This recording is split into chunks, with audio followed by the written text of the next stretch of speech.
Друзья, добрый день. В воскресенье 22 декабря, город Брянск, в эфире.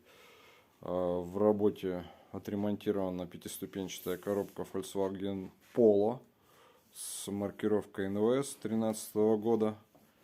Пробег 390 тысяч, жалобы на шумы были. Сейчас заливаем масло 2,3 литра.